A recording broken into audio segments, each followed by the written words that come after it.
You're not ready? Looks like you're not ready. So let's go to, it's okay, we'll call you next. Sorry There you about are. that. Okay. I apologize about that. I stepped away. I'm at work. Yeah, it's a long morning. We appreciate it. Good morning. morning. Here to testify on behalf of direct care workers at the Soldiers Home in Holyoke and Chelsea. Mhm. I've worked at the Soldiers Home for about 22 years. Most of my career, I've worked on the locked unit. The locked unit at the Soldiers Home is Group 2 for retirement. The rest of the building in Chelsea are not. This never really made sense. We fought for many years to have that changed, so all the units be Group 2. So far, no luck. In order to be qualified as Group 2, you have to work with mentally and physically challenged people, which of course we do that at the Soldiers' Homes. It's been long since believed that all the physical and aggressive behaviors that occur with the veterans occur on the locked unit. That's not true. Between January and March of this year, there were 24 reported staff to veteran physical behaviors. Only 7 of these behaviors occurred on the locked unit, leaving 17 times that this occurred on a regular unit. This is in the Holyoke Soldiers Home. During the same span of time, veteran to staff verbal reports totaled 24. None of those occurred on the locked unit. And 6 sexual behaviors were reported, and only 2 of them were on the locked unit. I can also tell you from my experience that often physical and verbal assaults towards staff members go unreported. Staff will say, he always does that. When a veteran kicks, swings, pinches, punches, pulls hair, unfortunately becomes normal in some people's behavior. And I'm not saying that all the veterans are physical or even that it happens every day. It's at risk of happening every day. We care for a variety of veterans at the homes. As of last week, we had 111 veterans in Holyoke. Very few veterans are independent in activities of daily living. Those with no mental deficits often have physical difficulties which require assistance. The locked unit is often referred to as a dementia unit. This is also an unfair statement. It's true that the locked unit is full of dementia people, but as soon as they're unable to walk and wander, they're transferred to a regular unit. And their physical activities like swinging and kicking still continue, and they continue to be aggressive. We currently have 87 veterans with dementia. Only 12 of them are on the locked unit. This includes Alzheimer's disease, vascular dementia, Lewy body dementia, dementia related to Parkinson's. Throughout the building, we have 36 veterans with psychiatric diagnoses, excluding dementia or depression. These diagnoses can be PTSD, bipolar, and other diagnoses. 33 veterans receive healthcare services from an outside agency. Many veterans. Thank you. Sorry. Ms. King, I just need you to wrap up because I know you have other members of your panel too. I would just like to conclude my testimony with the hope that will be heard this time. It's time for change. I would also like it to be known that it's with great pleasure that myself and my coworkers have cared for great men and women of this country. Without them, we would not have the freedom to stand in front of you today. Thank you. Thank you. Thank you very much for the contributions that you made and for your testimony. You're here with Kwesi Ablordeppy. Yep. You picked the order, but he's the next name. Okay. Yeah. Good morning. Thank you. Good morning. Good morning. We can hear you. You can hear me. Oh, okay. Okay. Thank you for having me here this morning. My name is Kwesi Ablordeppy. Kwesi rhyme with Jesse. So I know a lot of people have it very difficult to pronounce my name. So the name is Kwesi. Well, I am a direct care worker at Holyoke Soldiers Home, specifically nursing assistant, and the same time chapter president and executive board member of SEIU 888. I've been at Holyoke Soldiers Home for almost 23 years, and I'm here to support the bill 1650, which will move us from group 1 to group 2. Sometimes I wonder why we have 10 units prior to COVID. We have 10 units, 2 are being locked, and the rest are a little open, and some of the wanderer bed have a wanderer guard on, which we always monitor them and make sure that their safety is #1 priority in the building. The lock unit, when they retire, they get group 2. When the rest of the building with the same kind of diagnosis retire, and they get group 1. Meanwhile, those in the lock unit, they don't work, I would say 24 hours, 365 days. They take vacation, they go on holidays and all those things. Those in the building goes there and take care of the veterans. So we interchange in the building. So I don't see why only a few sectors get group 2 and the rest of the building, almost like 90%, get group 1, which is unfair on that part. Talking about the physical part of the job that we do, the risk part, I use myself as an example. In 2013, in July, I was trying to help a veteran, and he used his shoe. He picked up a shoe from the ground and hit me on the left eye.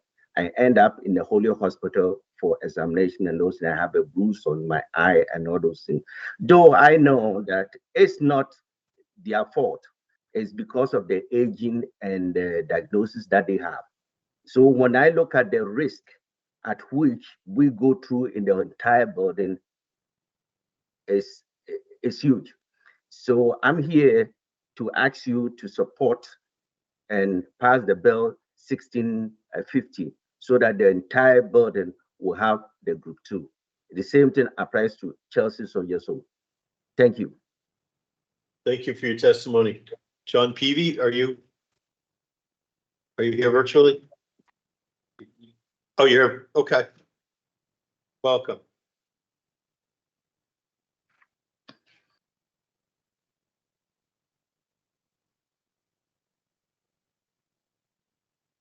Good morning. Anthony, Landry, and I are both representatives for SEIU 888, as which Kwesi is the chapter president of the Holyoke Soldiers Home. And we came here not only for the dispatch workers who spoke this morning, but also for the Soldiers Home as they represent their push for Group 2. And these workers have more daily experience than I do and better knowledge, but we just wanted to come forward as in-person representatives, but also to make the case that not only do people in the lock unit at the Soldiers Home that qualify for Group 2, but actually in the past at the Cushing Home and another past home for veterans, those people qualified for Group 4. So there's a major consistency there. And these people obviously do very important work caring for people with dementia and PTSD who, when at their fullest capabilities, were able to serve for this country and protect us all. Additionally, it's a workplace with a lot of immigrants, a lot of women as a profession of care who get unequal pay to other people in the private sector and in other facilities of similar capabilities. Again, we don't need to highlight any further the amount of work that these folks have done. We all know the past few years they've encountered. And speaking on my end as a board of directors member of the Mass State Peer Support Network, we were able to offer our resources to these workers for the traumas that they endured the past few years. You've read the reports. You know what it contains. These people work 24 hours a day. to make sure that the people who protected our freedoms and the ability to be here today are served in the way that they deserve to be. And unfortunately, part of that is dealing with people with PTSD, dealing with people with Alzheimer's, dementia, brain and traumatic brain injuries. And again, the locked unit only represents a small portion of the amount of people suffering from this. This actually, the reality of it is this expands out to the main floor where these workers provide services. And we thank you so much for your time with this. We hope that you report back favorably on this. And we will also be consulting with Fair Act to get the data you need by that June date to help us. Thank you. Thank you very much. Chair Brady? Thank you, and thank you for your testimony virtually and in person. I know we don't have to reiterate the seriousness of what's going on in the past couple of years, and we've passed legislation to hopefully address this and got some important funding as well in the budget. But and if you don't have the information right now, but if you can send us anything in writing, whether the people on virtual, online, or in person, just how are things? I know we get updates. We have a subcommittee dealing with this, a commission, et cetera. But as far as staffing levels, and I know a lot of industries across the board in the Commonwealth since COVID and even before that, staffing levels have been atrocious. You can't, people in the private sector and public sector cannot get enough help. We're running into a major problem. But if you can just get us a little update information and, send it virtually and writing to us would be great. Just a little synopsis. So to see things where things stand, that would be great. Thank you. Thank you. Thank you. Representative Garcia, I know this is your bill that you filed. And you know what, you need the, can you send the microphone down? You already, let me give you that. Sure, you can do it here or there. It's I here can either way. go there and be proper.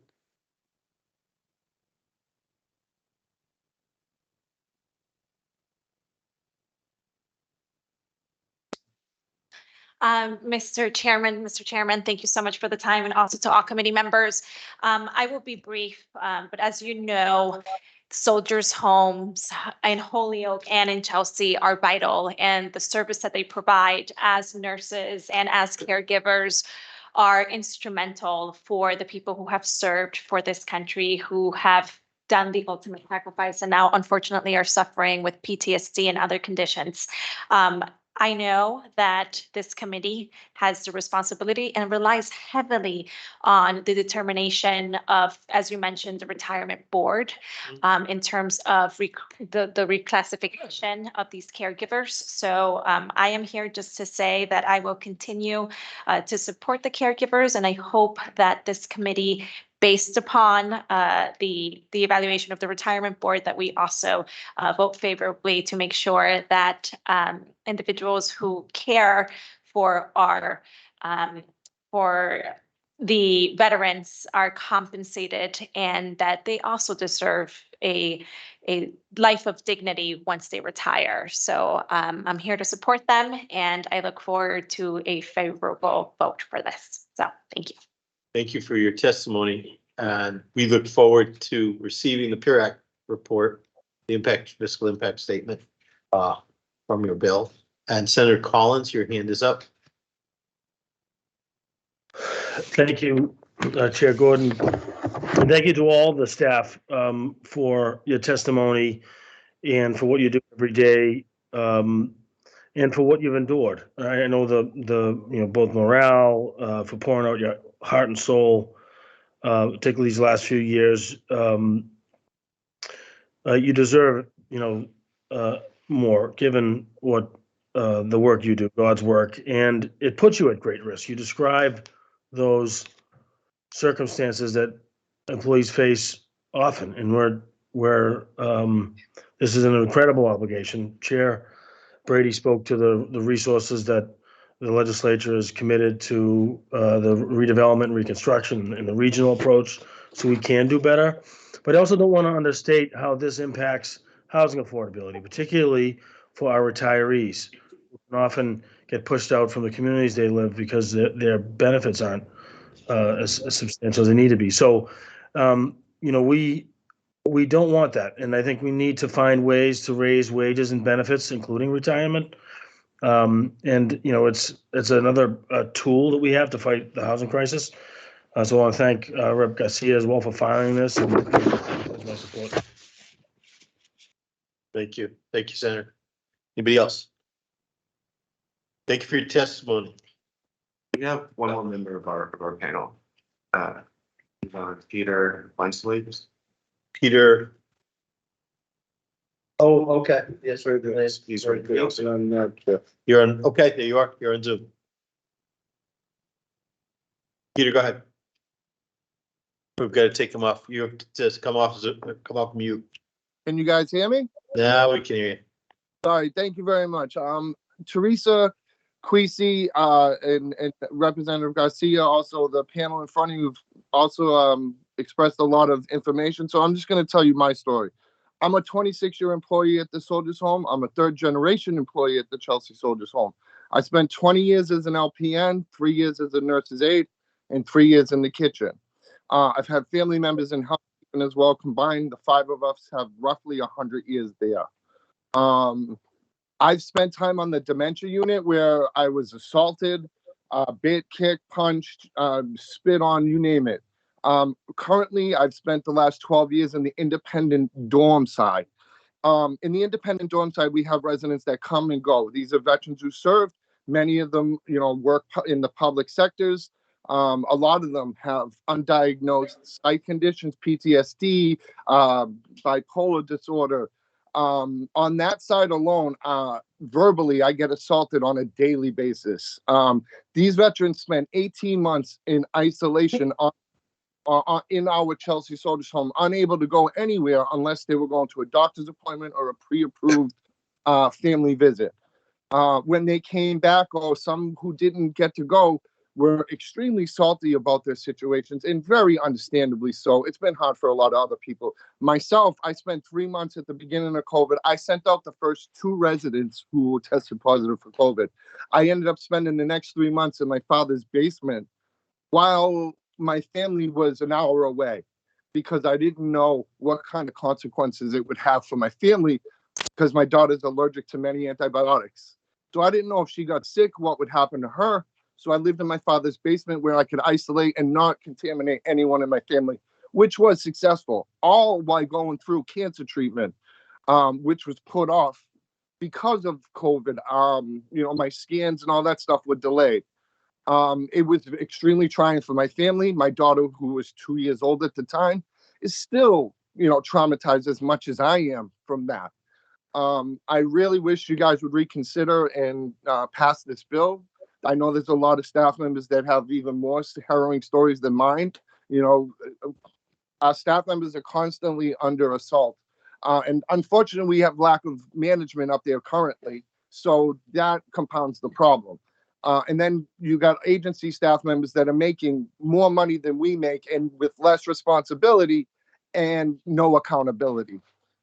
So I just thank you for your time. Thank you for your consideration. And I hope everyone has a nice day. And thank you very much for your testimony. We hear you and understand your concerns. Chair Brady? Okay, thank you. Anybody else? Okay, thank you very much. Thank you. Okay.